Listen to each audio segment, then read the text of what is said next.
आज हम शुरू करते हैं आपकी थर्ड क्लास की उर्दू इब्तिदाई उर्दू का पहला चैप्टर यानी सबक नंबर 1, जिसका नाम है सारी दुनिया के मालिक। ठीक है, इसको अल्ताफ़ हुसैन हाली ने लिखा है। ये एक बहुत बड़े शायर हैं। ये आज आपकी नज़्म है, तो चलिए इसको पढ़ते हैं। ऐ सारी दुनिया के मालिक, राजा और प्रजा के मालिक, सबसे अनोखे सबसे निराले, आँख से ओझल दिल के उजाले, नाव जगत की खेलने वाले, दुख में सहारा देने वाले, जोत है तेरी जल और थल में, बास है तेरी फूल और फल में। ठीक है, पहले यहाँ तक समझते हैं, उसके बाद आगे पढ़ेंगे और आगे समझेंगे।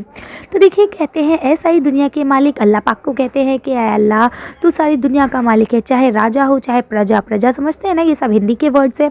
प्रजा यानी कि राजा, राजा की जो आवाम होती है, जो जनता होती है, उसे प्रजा कहा जाता है।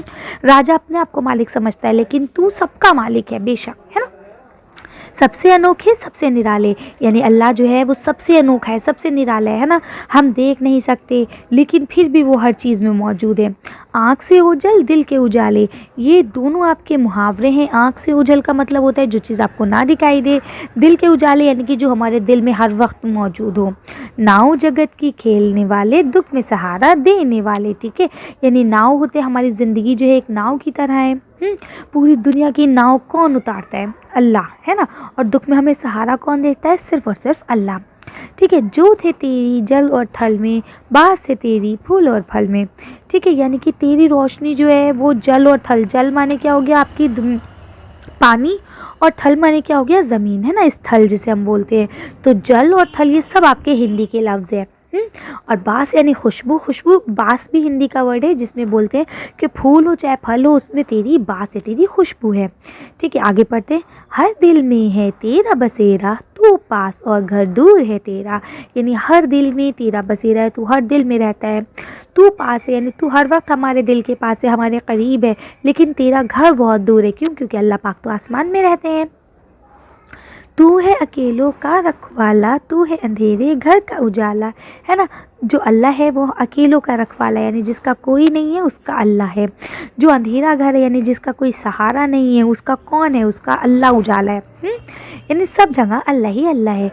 बेआसों की आस तू ही है, जगते सोते पास तू ही है। बेआस यानी ऐसे लोग जिनकी कोई उम्मीद नहीं है, तो उनकी उम्मीद कौन है? तू है।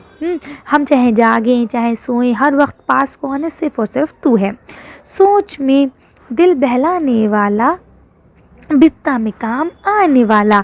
ठीक है, यानी जब हम सोच में होते हैं, जब हम टेंशन में होते हैं, तो अल्लाह ही हमें हिम्मत देता है, अरे नहीं ऐसा मत करो, हम सब कुछ सही करेंगे ना। हमारे दिल में यही आता है कि अरे कोई बात नहीं, अल्लाह है, बहुत बड़ा है, हमारी मदद ज़रूर करेगा। ठीक है, इसी तरह से बोलते हैं बिपता, बिपता माने होता है परेशानी, ये आपका हिंदी का वर्ड है। तो बिपता में काम आने वाला, यानी अगर हम परेशान होते हैं तो हमारी कौन मदद करता है? अल्लाह, है ना।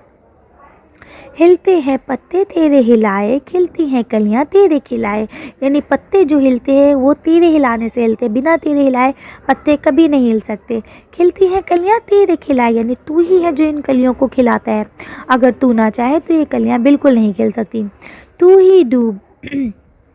ही डुबोए, तू ही तराए, तू ही पेड़ा पाल लगाए, यानी हमें डुबोने वाला भी तू ही है। यानी अगर हम बर्बाद हैं या अगर हम कुछ इस तरह से हो रहे हैं, तो हमें सहारा कौन देगा? तू ही देगा, है ना। तू ही तराए, यानी सब कुछ तेरे हाथ में। बेशक हमें ज़िंदगी देने वाला भी अल्लाह है और हमें मौत देने वाला भी अल्लाह है ना। जिलाने वाला, पैदा करने वाला भी अल्लाह है। तो कहते हैं और हमारी जो नाव है उसका पार लगाने वाला भी अल्लाह है। ठीक, तो ये अल्ताफ़ हुसैन हाली ने लिखी है। ये शायर थे, बहुत बड़े अदीब भी गुजरे हैं, नक़ाद भी हुए हैं। खैर, आगे यहाँ लिखा है लफ्ज़ और मायने। प्रजा माने क्या होता है? रियाया या फिर आम लोग। जगत माने दुनिया या संसार। नाव खेलना, नाव चलाना। उसके बाद क्या है? जोत, जोत माने क्या होता है? रोशनी। जल, जल माने पानी। थल, थल माने ज़मीन, ये भी मैंने आपको बता दिया। उसके बाद बास, बास माने खुशबू, बू, महक, है ना। आस, आस माने उम्मीद। और बिपता, बिपता माने मुसीबत या परेशानी। अभी सब मैंने आपको समझा दिए थे कि ये हिंदी के लफ्ज़ हैं। आगे यहाँ आता है गौर कीजिए। अब आपको गौर करना है, जब कोई हमसे दूर हो जाता है और नज़र नहीं आता तो उसे आँख से ओझल होना कहते हैं। ठीक है, नाव जगत की खेलने वाले से मतलब है कि ये अल्लाह है कि खुदा इस दुनिया का निज़ाम चलाता है। बेशक इस दुनिया का निज़ाम कौन चलाता है? अल्लाह चलाता है। जल और थल में खुदा की जोत होने का मतलब ये है कि दुनिया में हर जगह की रोशनी अल्लाह ही है ना। क्या लिखा है? बेड़ा पार लगाने का मतलब है कि कामयाब करना है ना, या कामयाब हो जाना। अब देखिए यहाँ लिखा है सोचिए और बताइए और लिखिए साथ में। तो पहला शेर में राजा और प्रजा का मालिक किसे कहा गया है? तो खुदा ताला को कहा गया है। फूल और फल में खुदा की कौन सी खूबी का जिक्र है? या तू अंधेरे घर का उजाला, यहाँ तू किससे मुराद है? तो ये सारे आंसर हम क्या करते हैं? आंसर शीट पे देखते हैं ताकि आप आसानी से इसको कर सकें। ठीक है, चलिए आंसर शीट देखते हैं। यहाँ आपके तीनों सवाल के जवाब दिए गए हैं। आप तीनों को यहाँ से आसानी से लिख सकते हैं। पहले में खुदा ताला आ जाएगा, दूसरे में बास यानी कि बू, खुशबू है ना, और तीसरे में भी खुदा ताला। तो इस तरह से आप तीनों आंसर लिख लेंगे। चलिए आगे पढ़ते हैं। अब देखिए यहाँ आपको चौथा क्वेश्चन दिया गया है। हर मिसरे को सही लफ्ज़ से पूरा कीजिए। यहाँ लिखा है सबसे अनोखे, सबसे निराले, है ना। तो यहाँ क्या आएगा? से। तो आप यहाँ से से लिख लेंगे। से कैसे लिखा जाता है? ऐसे करके सीन के 3 शोशे और उसके साथ बढ़िए। ठीक है, उसके बाद अगला क्या लिखा है आपका? जोत है तेरी।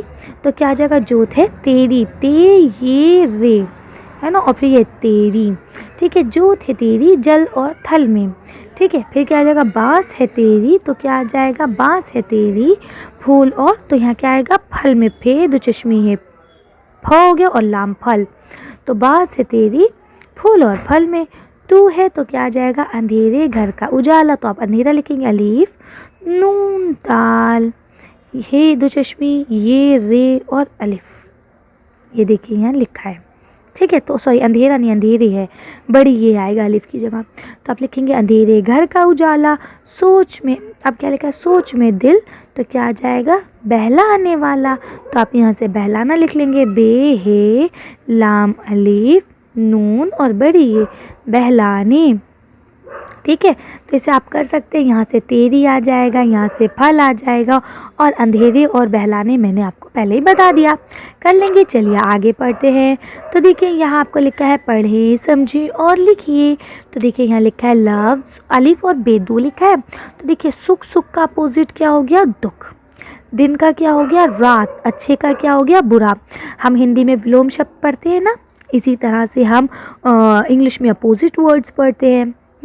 तो उर्दू में जो इस तरह के वर्ड्स होते हैं ना, उल्टे वर्ड्स या विलोम शब्द, तो इनको हम लोग उर्दू में क्या बोलते हैं? मुतज़ाद अल्फाज। क्या बोलते हैं? मुतज़ाद। मीम तेज़ वाद अलीफ और दाल। मुतज़ाद यानी जिसका मतलब होता है उल्टी। ठीक है, तो ये मुतज़ाद अल्फाज हैं। आप इन्हें देखेंगे, समझेंगे। चलिए आगे पढ़ते हैं अब हम लोग।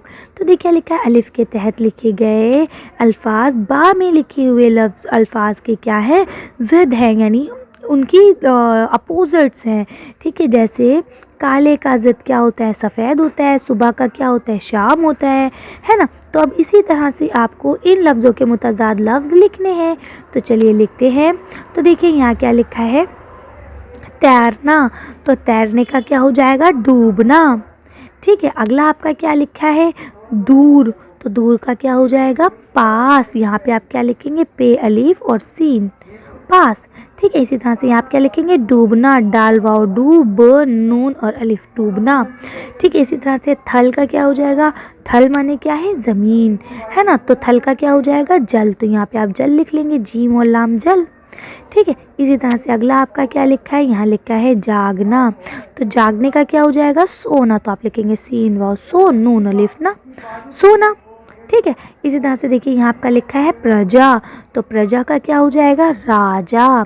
तो आप लिखेंगे रे अलिफ जीम और अलिफ, राजा। ठीक है, इसके बाद आपका नेक्स्ट क्या लिखा है? यहाँ पे जल्दी से पढ़िए। यहाँ लिखा है उजाला। ठीक है, तो उजाले का क्या हो जाएगा? ये हो जाएगा अंधेरा। तो आप यहाँ से अंधेरा लिख लेंगे, अलीफ नून दाल जो चश्मी है ये रे और अलिफ, अंधेरा। ठीक है, तो इस तरह से आप बहुत आसानी से कर सकते हैं। सारे आपको ऊपर लिखे हुए हैं। मेरी गंदी सी राइटिंग आपके नहीं समझ में आ रही है तो आप ऊपर से भी देख सकते हैं। ओके प्यारे बच्चों, चलिए आगे पढ़ते हैं। अब देखिए यहाँ लिखा है इन लफ्ज़ों से जुमले बनाइए। तो अब आपको जुमले बनाना यानी आपको एक सेंटेंस लिखना है जिसमें ये लफ्ज़ आने चाहिए। ठीक है, तो चलिए अब हम एक काम करते हैं, इनको आंसर शीट पे देख लेते हैं ताकि आपको भी अच्छे से समझ में आए और मुझे लिखने में भी आसानी हो। पहला आपका लिखा है मालिक, है ना, तो मालिक क्या लिखेंगे, सबका मालिक एक है। दूसरा लिखा है नाव, खुदा सबकी नाव पार लगाता है। तीसरा है बसेरा, तो हर चीज़ में खुदा का बसेरा है, ठीक है, या चीज़ हटा के आप दिल भी कर सकते हैं, हर दिल में खुदा का बसेरा है, जो आपको अच्छा लगे आप लिख लीजिए। ये सिर्फ मैंने आपको एक एग्जाम्पल के तौर पे बताया है, आप अपनी तरफ से भी लिख सकते हैं। बस क्या है कि जो ये वाले लफ्ज़ है ना, ये आपकी लाइन में, सेंटेंस में आना चाहिए, ठीक है। तो अब यहाँ घर है तो मेरा घर बहुत बड़ा है, या मेरा घर बहुत खूबसूरत है, तो घर उसमें आना चाहिए, ठीक। फूल बहुत खूबसूरत हैं, ठीक। यहाँ पे आप और भी लिख सकते हैं इसी तरह से, फूल में बहुत अच्छी खुशबू है, फूल का रंग लाल है, जो आप लिखना चाहे। रखवाला रखवाली कर रहा है, तो इस तरह से आप लिख सकते हैं। चलिए आगे बढ़ते हैं। अब यहाँ आपको 7 क्वेश्चन दिया गया है। इशारे के मुताबिक बाकी मिसरों को सही तरतीब से मिलाइए। तो देखिए, ये आपको पहले एक शेर का मिसरा यहाँ दिया गया है और दूसरा मिसरा इस लाइन में दिया गया है, ठीक है। तो अब आपको दोनों मिसरों को जोड़कर शेर को मुकम्मल करना है, ठीक। तो देखिए, इसको ना जोड़ने का, ठीक है, एक तरीका तो ये है कि हम इस नज़्म को अच्छे से याद कर लें और फिर इसको जोड़ें। और दूसरा तरीका ये होता है कि जो लास्ट में ये आपका काफ़िया है ना, यहाँ पे काफ़िए के अकॉर्डिंग हम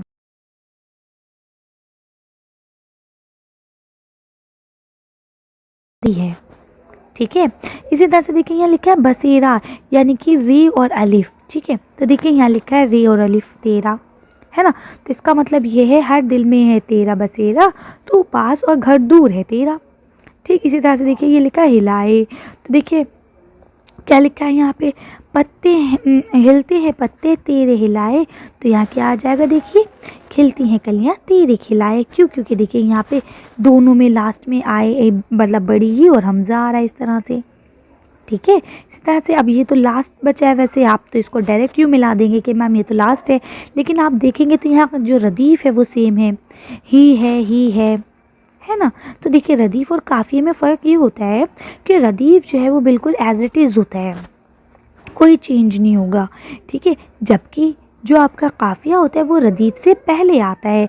जैसे कि यहाँ आप देखिए आस पास, है ना, उनमें आवाज़ सेम होती है, वर्ड्स अलग होते हैं, लास्ट के वर्ड सेम होते हैं सिर्फ, ठीक है।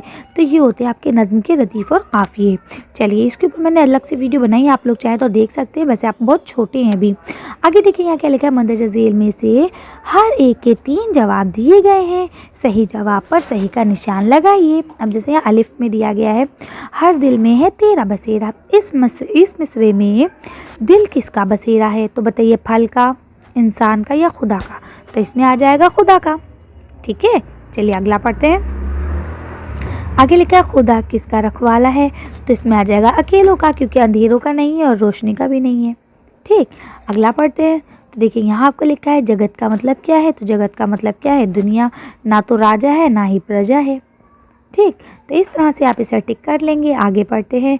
अब यहाँ लिखा है तस्वीरों के नाम लिखिए, तो ये क्या हो जाएगा, ये आपके हो जाएंगे फल, है ना, तो फे और लाम, ठीक। उसके बाद ये क्या हो जाएगा, नाव,